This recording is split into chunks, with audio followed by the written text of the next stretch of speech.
இப்போ சாட்டை துரைமுருகன் அவர் சொல்றாரு என்னன்னா, களத்துல நீங்க நீங்கலாம் ஆடியோ லான்ச்ல தான் நிக்கிறீங்க அப்படிங்கிற மாதிரிலாம் சொல்றாரு. எப்படி பாக்குறீங்க? சரி, களத்துல நீங்க நின்று என்ன 14 வருஷத்துல கலத்திட்டீங்கன்னு கேட்குறேன்.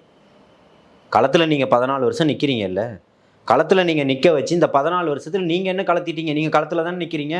நாங்க ஆடியோ லான்ச்சில் நிக்கிறதாவே இருக்கட்டும். நீங்க நிக்கிறீங்கல்ல, என்னத்த மாத்திட்டீங்க? என்ன மாத்த முடிஞ்சிச்சு உங்களால? சும்மா நீங்க தம் கட்டி பேசுறதுனாலலாம் இங்க களத்துல எடுபடாது. அப்படின்னா நீங்க தான் இன்னைக்கு அதிகப்படியான எம்எல்ஏக்களை வச்சிருக்கணும். மக்களையும் மண்ணையும் நேசிக்கக்கூடியது நீங்க தான் அப்படின்னு சொன்னா புரியுதுங்களா? உங்க கூடவே பயணித்தவர்கள் இன்னைக்கு உங்களை பத்தி எப்படி பேசிக்கிட்டு இருக்காங்கன்றதை கேளுங்க.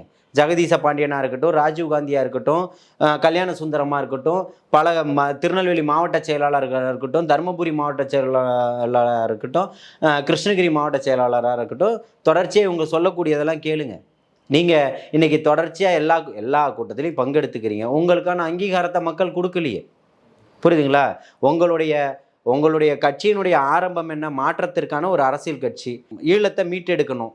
ஏன்னா இலை மலர்ந்தால்தான் ஈழம் மலரும் சொல்லிட்டு அதிமுகவுக்கு ஓட்டு கேட்ட கூட்டம் தான் நீங்கள். புரியுதுங்களா?